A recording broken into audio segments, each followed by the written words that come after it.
Sila ang TBJ Defenders. Pagtatanggol ang katotohanan sa mga bashers. Tunay ang kanilang dala, katotohanan talaga. Sabihin nyo, ibiyan sa kanilang uubra. Hi guys, this is TJK na Mike, okay and okay Lin. Sana po kayo, shara-shara sa mga ka-TBJ legit overget sa atin dyan.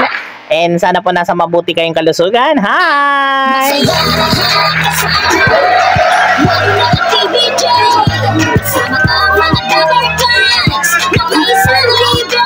Ayan, mga nagbabagang balita, mga empleyado ng tape. Oh my God!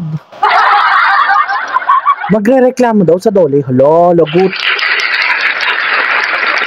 Paktay ka diha. Boom! Hello,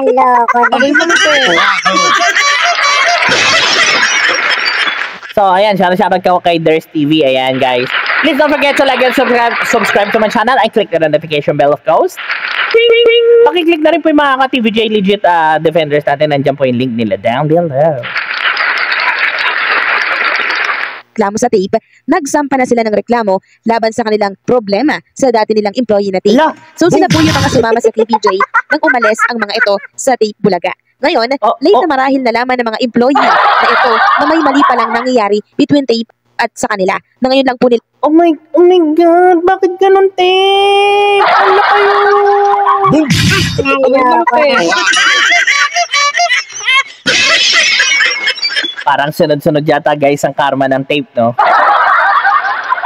Nila nabisto. So ano-ano po ba yung mga inilabas na baho ng mga taong nagrereklamo sa tape na sumama po? Ito ang problema pag hindi mo inagaan talaga ang tao empleyado mo, tapos winalangya mo.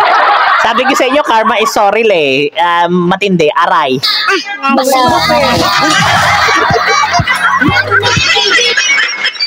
Parang ito na talaga yung kababaksakan ng tape, masaklap po sa TBJ na ngayon ay nasa EAT dyan sa TV5. So unang-una, wala daw pong third. Ayan, shoutout po sa mga dating empleyado ng tape. Opo, nasa tamang daan kayo sa TBJ sa TV5. Congratulations sa mga nauntog at nagising sa katotohanan, sa mga nandun pa rin sa tape. Nako, good luck sa inyo. 18-month pay ang mga employee ng tape. Kung totoo man nga po ito, bakit naman ganon? Isang kalabisan naman po yan sa mga empleyado nila. Kasi ultimong maliit na business, nagbibigay po sila ng 13-month pay. Tapos itong tape. Actually guys, siguro kayo nagkakaganon, ang daming empleyado. Siguro at the same time, syempre matataas ang presyo ng artista, no? Pero maggabarya lang yung 13-month pay kung sa mga empleyado lang na normal. Ano ba? Hindi po pala. Kung tutuusin, ang lalaki po na kinikita po nila sa entertainment industry. Bigla tuloy akong naawa sa mga employee ng tape kung ito man nga po ay may katotohanan. Kasi feeling ko, aping-api po sila. Yun na nga lang yung inaasahan at kina-excite ng marami yung 13-month pay na bonus nila. Tapos wala pa po pala. Sana ibigay po nila yung para po sa kanila, no? Lalo't sila yung nasa likod ng camera, sila yung mas pagod dito. Dapat lang talaga na... Oh my God, saklap no.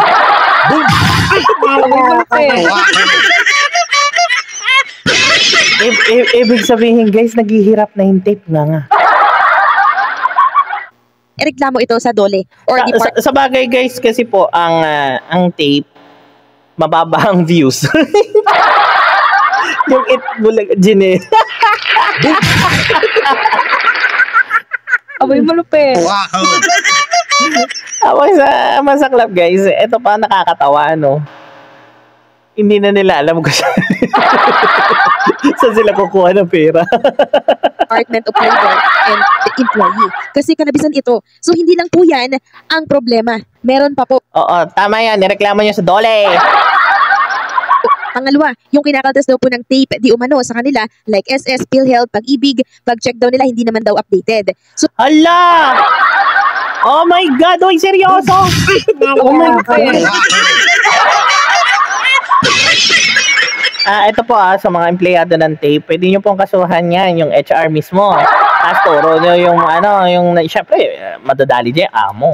Sino ba yung mga amo? Alam na this, di ba? Hello, baby!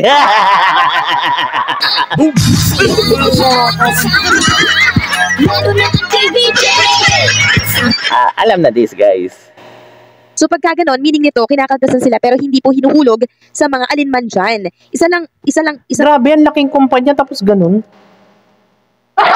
Talaga bang laki talaga na nalogi sa tape at hindi na ma-provide yung ganun?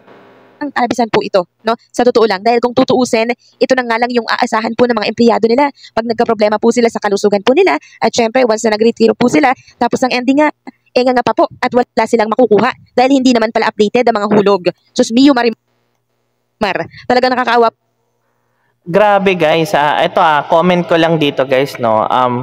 This is not nice, unhealthy. Payo ko lang po sa mga taga-tape na empleyado, lipat na lang kayo. Lipat kayo sa maayos na kumpanya kung saan kayo unlad. Lesson learned na, no? So, good luck na lang. Good luck na lang po sa tape talaga para magsasarado na talaga. No? Walang-wala na yata talagang pera eh. Yan na napapala. Karma is so digital nga naman. O, di ba? Pero naawa ko sa empleyado guys, hindi ako naawa sa may-ari. Kasi alam ko mapera yung mga yan. Pero syempre, nakakabaon-baon na sila kasi nga views nila mababa.